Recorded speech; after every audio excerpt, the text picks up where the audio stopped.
Hello friends, आप देख रहे हैं हमारा चैनल और इसका नाम है पीयूष मेहता सर की क्लासेस। बहुत दिनों के बाद आप और हम मिल रहे हैं और उम्मीद करते हैं कि आप सब अच्छे होंगे और सेफ़ होंगे। तो दोस्तों, मास्क का उपयोग करिए, 2 गज की दूरी बना के रखिए। अभी कोविड चल रहा है, आप भी ध्यान रखिए, हम भी ध्यान रख रहे हैं। तो दोस्तों, आज के दिन हम लाए हैं आपके लिए एक बहुत ही स्पेशल टॉपिक और इसका नाम है धर्म और कर्म। हर आदमी अपने जीवन में ये जानना चाहता है कि धर्म क्या है और कर्म क्या है। तो दोस्तों, आप जो करते हैं वो कर्म हो या नहीं हो, और आप जो निभाते हैं वो धर्म है या नहीं है, ये आप पता लग जाएगा आपको इस वीडियो को देखने के बाद। तो आपको पता पड़ेगा कि क्या वास्तविक धर्म है और क्या वास्तविक कर्म है, क्या करने के लिए श्री कृष्ण ने गीता में कहा है और क्या मानने के लिए श्री राम ने रामायण में समझाया। तो दोस्तों, जीवन में बहुत सारी परिस्थितियाँ आती हैं जब हमको विचार करना होता है कि हम धर्म के रास्ते पे है कि नहीं है। तो आखिर ये धर्म होता क्या है? तो दोस्तों, आज का हमारा टॉपिक है वो आपको बताएगा कि धर्म क्या है और कर्म क्या है। और समझाने के लिए जो हमारी स्टोरी है उससे स्टार्ट करते हैं। तो दोस्तों, एक राजा होता है, वो अपनी प्रजा का ध्यान रखता है और उनको कोई तकलीफ़ है कि नहीं ये जानने के लिए हर महीने में एक दिन बाज़ार निकलता है। तो ऐसे ही वो एक दिन बाज़ार घूमने निकला। एक दुकान के सामने से निकला। वो दुकान चंदन के लकड़ी की थी। उस दुकान के सामने से गुज़रते हुए उसके मन में कुछ ख्याल आया। वो रुका और आगे बढ़ा तो मंत्री जी ने उससे पूछा कि राजा जी, आप किस सोच में हैं? तो राजा ने बोला, मुझे पता नहीं क्यों ऐसा लगा कि इस दुकान के मालिक को फांसी पे चढ़ा दूँ। मंत्री को बड़ा आश्चर्य हुआ कि राजा को ऐसा क्यों लगा। ये इतनी नकारात्मक बात राजा के दिमाग में आई कैसे? राजा तो इस व्यापारी को जानता भी नहीं है।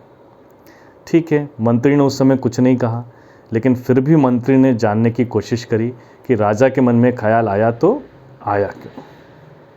तो दोस्तों देखिएगा, ये कहानी आपको कनेक्ट भी करेगी और ये कहानी आपको जोड़ेगी भी सही। तो दोस्तों, मंत्री अगले दिन बाज़ार में गया उसी व्यापारी के यहाँ और उससे पूछा, क्यों भाई, कैसा व्यापार चल रहा है तुम्हारा आजकल? तो उस चंदन की लकड़ी के व्यापारी ने कहा, क्या बताऊं भाई, लोग आते हैं, खुशबू सूंघते हैं, भाव पूछते हैं और चले जाते हैं। व्यापार बड़ा मंदा है। मैं बहुत दिनों से परेशान हूं, मैंने एक भी लकड़ी नहीं बेची है। कभी कभी तो मेरे मन में ख्याल आता है कि कब हमारा राजा मरेगा और उसको जलाने के लिए मेरी लकड़ियों की बिक्री होगी।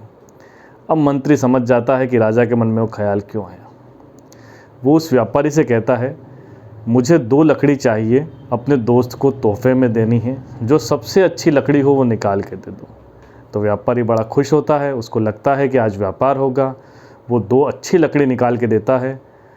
मंत्री उनको पैसे देता है। जाते जाते वो एक छोटी सी लकड़ी का टुकड़ा और देता है और कहता है कि ये आप आपके दोस्त को मेरी तरफ से देना, आज बहुत दिनों बाद मेरा व्यापार चला है। तो दोस्तों, मंत्री वो लकड़ी लेके राजा के पास जाता है। राजा से कहता है कि आज मैं बाज़ार गया था, मुझे वही व्यापारी मिला और उसने कहा कि राजा जी बहुत अच्छे हैं, उनके लिए मैं ये चंदन की लकड़ी को तोहफे में देना चाहता हूँ। तो दोस्तों, राजा को जैसे ही वो लकड़ी उसके हाथ में आई, उसकी खुशबू सुन के राजा को लगा कि यार उसने कितना गलत उसके बारे में सोचा, कैसे उसके मन में ये ख्याल आया। उसने तुरंत मंत्री को आदेश दिया कि यार उस व्यापारी को 100 स्वर्ण मुद्राएँ भेजी जाए और उससे कहा जाए कि राजा ने आपको याद किया है। मंत्री उसके पास जाता है, उसको 100 स्वर्ण मुद्राएं देता है और उसको कहता है कि राजा ने आपको याद किया है। वो राजा के पास जाता है, बहुत खुश होता है, राजा बहुत खुश होता है। तो दोस्तों, ये हमारी कहानी थी। अब आप सोच रहे होंगे इसका मॉरल क्या है। दोस्तों, इसका मॉरल है धर्म और कर्म। तो धर्म क्या था? तो धर्म वो विचार है जो आपको अच्छे कार्य करने के लिए प्रेरित करता है, जैसा कि उस मंत्री का विचार था राजा की बात सुन के। तो मंत्री ने क्या करा? मंत्री ने अपना धर्म निभाया। और दोस्तों, धर्म को निभाने के लिए कर्म करना पड़ता है। तो मंत्री ने क्या कर्म किया? उसने समय निकालकर वो व्यापारी से मिला, उसकी पीड़ा जानी और उसको सही रास्ते पर लेके आया। तो मंत्री के मन में जो विचार उत्पन्न हुआ दोस्तों, वही वास्तविक धर्म था। और उसने जो करा राजा की नकारात्मकता को मिटाने के लिए, व्यापारी के दुख को दूर करने के लिए, दोस्तों वो वास्तविक कर्म था। और जब वास्तविक कर्म और धर्म का मिलन होता है तो दोस्तों जीवन में जो मिलता है उसका नाम है पुण्य। ऐसा ही आप सबके जीवन में भी होता है। कई बार हम सोचते हैं कि हम ये वाली पूजा कर रहे हैं तो हम धर्म कर रहे हैं, हमने ये कर लिया, हमने कर्म कर लिया। दोस्तों जो वास्तविक धर्म है वो लोगों के दिल से नकारात्मक को मिटाना, लोगों के गम को दूर करना, उनके दुख दर्द को दूर करना है। और जो वास्तविक कर्म है वो इस विचार को पूरा करना है। कई बार हम सोचते हैं कि यार बहुत गलत हुआ और आगे निकल जाते हैं। तो अगर आपको लगता है कि जीवन में किसी के साथ कुछ गलत हुआ है तो दोस्तों कोशिश करें कि उसके जीवन में आप खुशी ला सकें। तो ये जो आपका कर्म होगा ये आपके अंदर उत्पन्न विचार से आएगा और उसी को हम कहते हैं धर्म। तो धर्म इंसान के अंदर उत्पन्न होने वाला विचार है और कर्म उसका रूपांतरण है। और दोस्तों जब आदमी वास्तविक धर्म से विचार करता है और पूरे मन से कर्म करता है, निस्वार्थ कर्म करता है, दूसरों की भलाई के लिए कर्म करता है, तो दोस्तों उसका जो फल होता है उसी को हम पुण्य कहते हैं। तो जीवन में सब कहते हैं, बड़े लोग भी कहते हैं कि कुछ भी करो यार पुण्य कमाना चाहिए। तो मैं भी आपसे कहूँगा और हमारा चैनल भी आपसे कहता है कि ऐसे विचार रखें, ऐसा धर्म रखें जिससे लोगों का भला होता हो और ऐसे कर्मों को आप वास्तविक जीवन में करें ताकि आपको पुण्य की प्राप्ति हो।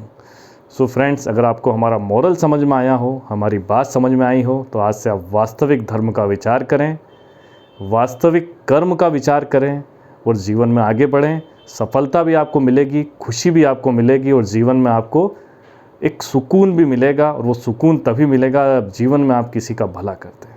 ओके गाइस, तो बहुत दिनों के बाद अगर आपको ये वीडियो पसंद आया हो तो इस पर कमेंट ज़रूर करें, इसको लाइक करें और अगर आपने हमारा चैनल अभी तक सब्सक्राइब नहीं करा हो तो उसको सब्सक्राइब करें। Thank you.